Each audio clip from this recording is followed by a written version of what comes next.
Etan Ilfeld, my latest guest from Watkins Books and Mind Sports Olympiad, has just moved his Los Angeles hips. Good morning, Etan.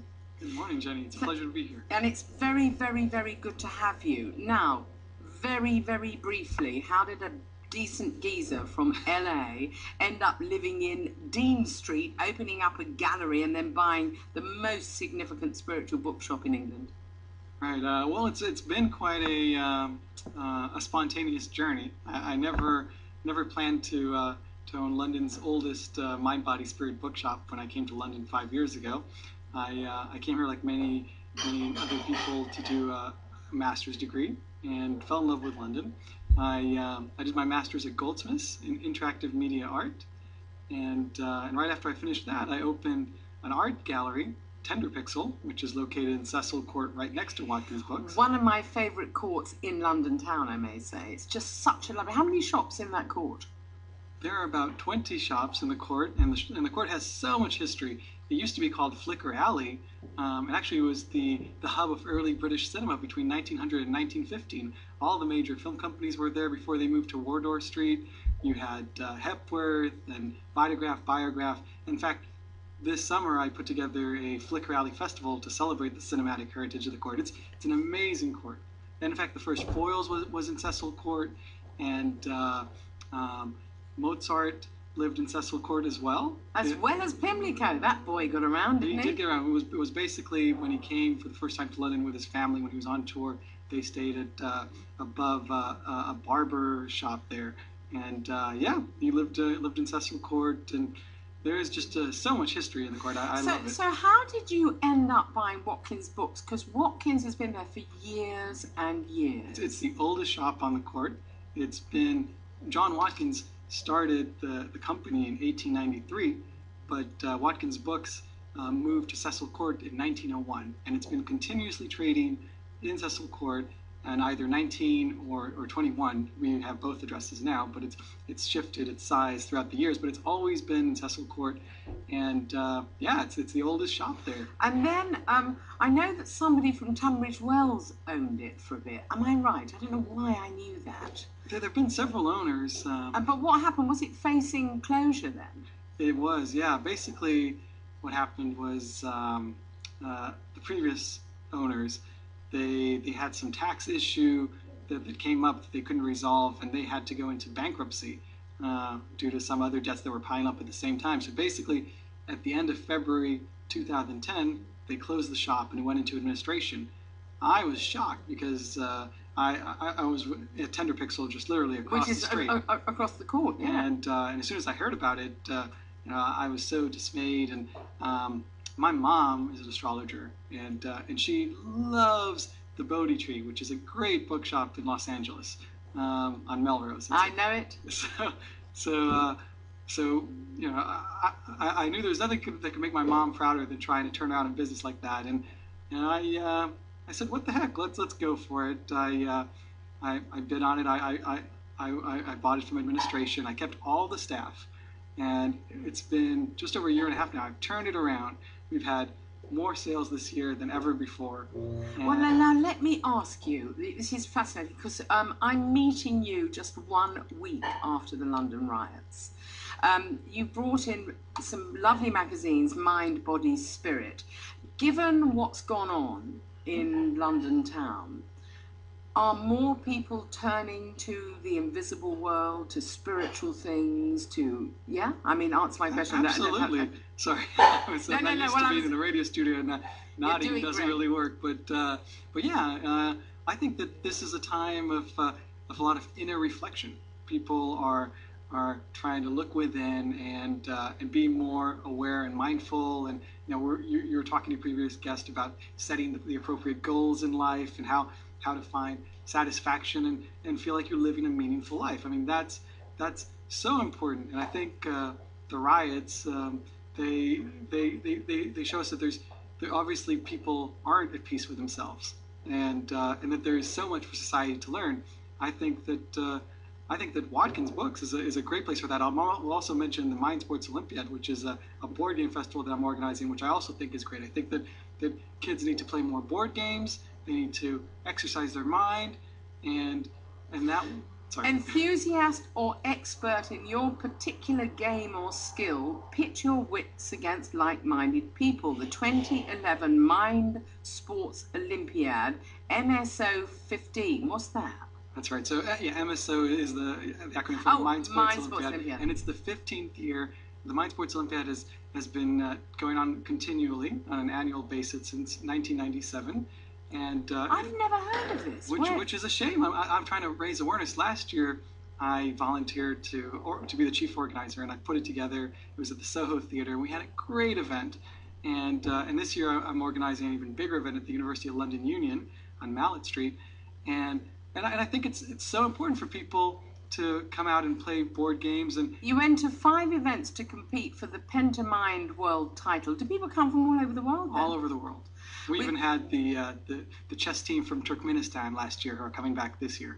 The chess team. With 52 events to choose from, there's something for everyone. Come along and learn something. Entries from just £10. What does that mean? So we've got morning, afternoon, and evening sessions. And some of the events take place over 2 sessions, but many of them are just 1 session. You can just come and play in 1 session, and that's only £10, and for concessions, it's even less for students or... and if you go to all the W's, boardability.com, you can find out about it and do it. I tell you, I'm going to go to a piece of music in a moment, but why is it that so much of bailing out at the moment is having to come from foreign money? I mean, does it surprise you that an American from La La Land has bought a real British institution? Why hasn't an English person bought it, do you think? I see. Well, that's a tough one. I mean, I'm the first American, as far as I'm aware, to have owned Watkins, and it has had several owners for its 118 years that it's been around now. And it's not a criticism. Yeah. It's just a fact, actually. But we'll think about that. I think that perhaps, and not to be critical of what's happening here, but I think a lot of people don't appreciate how much history and what iconic places there are in London, and perhaps for me as an outsider, it was easier to see and appreciate and try and take the initiative on. Whereas I guess for a lot of people that live in this magnificent city, which I think is perhaps the best city in the world in terms of culture and diversity, I think some people, when they're here, they start to take it for granted, and I think that's a shame. I'm going to be asking you, I'm going to throw out to you on 0207 224 2000, the most spiritually influential living people in the latest Mind, Body, Spirit magazine. Published by Watkins Books. Published by Watkins Books, yes. My man here, Etan, is not going to let us get away with it. Eckhart Tolle, who wrote a sensational book, actually, The Power of Now. He comes in number 1, Dalai Lama's number 2, Dr. Wayne Dyer, Thich Nhat Hanh, and Deepak Chopra, many of you will know, he comes in number 5. Louise Hay comes in at number 6. Paulo Coelho, you must have been living on another planet if you don't know his marvellous books. And of course, Oprah Winfrey comes in at number 8. Who would you dedicate a spiritual influential award to? Who is somebody that we should be listening to that changes society? 0207 224 2000. I'll take your calls, I'll take your Twitters on 81333, and I'll take your emails, jenny@bbc.co.uk. But now it's time for a little more music. Claire Teal. She recorded a session for us last week on Joe's Sunday show, Joe Good Sunday show. Joe has live music from the Bishops and Millie Winter this Sunday, and she's on air Sunday night from 10. Don't forget, you can listen again to any of Joe Good's shows by going to bbc.co.uk/Joe Good. But this is a track that came from a Sunday night session last week. It's Claire Teal.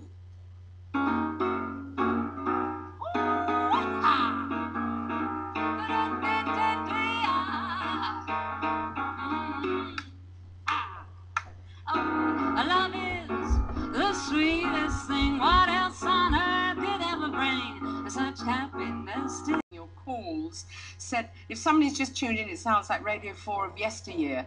That is not a million miles away from Scroobius Pip, saviour of Watkins Books. we're moving in a society. I mean, what's so brilliant about that W.H. Auden poem, and I don't think it was him reading it, I mean, my lovely Amy will find out who was actually reading it if we can find it, is that we don't have an industrial centre anymore. We don't have what that train was going through.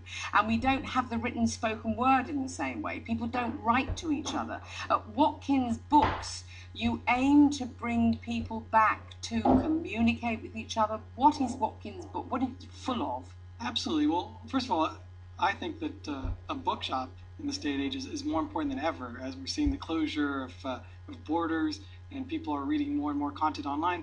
I think it's important to remember the magic of books and paper, and I also think that we're also about being a community. We have lots of great book talks that are free, by the way. If you go to our Facebook, you'll see we've got about 3 different author signings each month, and we've got great spiritual authors who come and talk about everything from Buddhism to mindfulness. But let me throw out now let's be a bit challenging on this. You know, a lot of people, and they've done a lot of research, that self-help books and these kind of books can actually be quite damaging, because people think that they've got a world that they can just go to if they sit there and think about it with their legs crossed. How do you respond to that? Well, first of all, I mean, I think that it's important to listen to yourself, right? I don't believe that you should you shouldn't just go out there and join a cult or put anybody on a pedestal. You've always got to remain a bit of a healthy skeptic. I think that's very important. And always listen to your intuition. There are so many spiritual paths out there, and ways to find your own enlightenment. And we offer a lot of those, and we've got some great staff. I mean, like I said, I kept all the staff when I bought the bookshop, and they're amazing. They give wonderful advice. What kind of people are they? Well, we've got Marani, who's an expert on tarot, and she can tell you anything you want to know. We've got the biggest tarot selection of any shop in the UK, and then we've got Klaus, who's an expert on Eastern philosophy, and we've got Karsten's an expert on magic and witchcraft, and we've got we have so many great things. It's the store itself it used to be called the University of Rejected Sciences, because it basically had... Well, that was my next question, actually. The rejected sciences. Many of us know that, was it Leonardo da Vinci? He saw astrology as a science, and it was certainly taught that way back in the 16th century. Absolutely. But we have moved on, and we're more Newtonian, and we do look at life very differently. How do you cope with the critics who say that this is mumbo-jumbo, it's absolute nonsense, and actually it's a diversion from what people should be doing? Well, I mean, first of all, I should mention that my bachelor degree at Stanford in the States was I double majored in math and physics. So I come from a very science-oriented background, even though my mom's an astrologer. So I think it's, I still have that scientific skepticism within me, but I also see so much wisdom in the store. I think the problem with having too much of a Newtonian point of view is you think that everything is either yes or no, and the world is clear-cut. Things that don't fit into your category must be wrong. But science doesn't know a lot of things. Even in physics, we don't understand a lot about. We don't understand how friction works. We're still the Large Hadron Collider. We're trying to rediscover the Higgs boson. I mean, there's so much magic out there, and in fact, a lot of development in science has paralleled magical thinking. And what's magical thinking? Magical thinking, well, it goes back to Francis Bacon and even Newton, by the way. They were all alchemists. Newton was an alchemist, and that's that sounds crazy to someone who which actually I think is interesting, because I had a dream many years ago, and I'll have to change the language, because in the dream it would be beeped out, but my great aunt died. This was my dream. It was a very, very short dream. She asked me to go and visit her in hospital, and in my dream I went to visit her, and I sat her on the side of the bed, and she asked me to go and look at her I don't know what the word is, her poo. How's that? Just sure. Let's be euphemistic. Yep. And would I please go and look at it? And in my dream, I was horrified by this. Absolutely horrified that I had to do it. And I left her bed, and in my dream, I could hear my feet squeaking on the beige lino, and I went through the doors, and I had to go into the loo, and I steeled myself. The dream must have lasted much shorter than I'm speaking it, but I looked into the bottom of the lavatory pan, and there were chocolates. And we used to have back here in England Good News chocolates, which were half milk, half plain chocolates, and one of them used to have a Parma violet bit on the top, and they were like really expensive. And I looked at this thing, and I went back, and my great aunt looked at me and said, "You see, nothing is as bad as it seems," and reminded me that alchemism turned what was in the bottom of that lavatory into gold. That was the notion of it, wasn't it? And I think that if all of us can come together, and certainly on the back of a week that we had last week, it would be really interesting. I'm not letting Etan Ilfeld go. If Marcus Brigstock turns up, dear man, we will introduce you. You will come in and you will talk to us. But right now, I've got Ben Howard. After some indecision, Ben decided to focus on making music full-time, playing melodic, rootsy folk music with progressively darker lyrics. He began to build up a reputation, not just Howard and the Wolves. Now, I have with me Etan Ilfeld. What we're trying to do, Ilfeld, did I say Ilfeld or Ilfeld. Ilfeld. But Etan, you're saying perfectly. I got it totally wrong every time. We are trying to get back to Tottenham with our lovely Anna O'Neill, so you bear with us because she's been there, there's been a procession, all sorts of stuff, and then when we get her little report, we'll play it out here on BBC London 94.9. Now, Etan has brought, where's your name from? Etan is Ethan in Hebrew. It's actually in the book of Psalms. He's referred to as a wise man. There's a verse where they talk about King Solomon, who supposedly was the wisest man of all. He can even speak to animals, and they say that King Solomon was even wiser than, and he gives a list of people, and one of them was Ethan. So you've had to live up to your name. So I'm trying.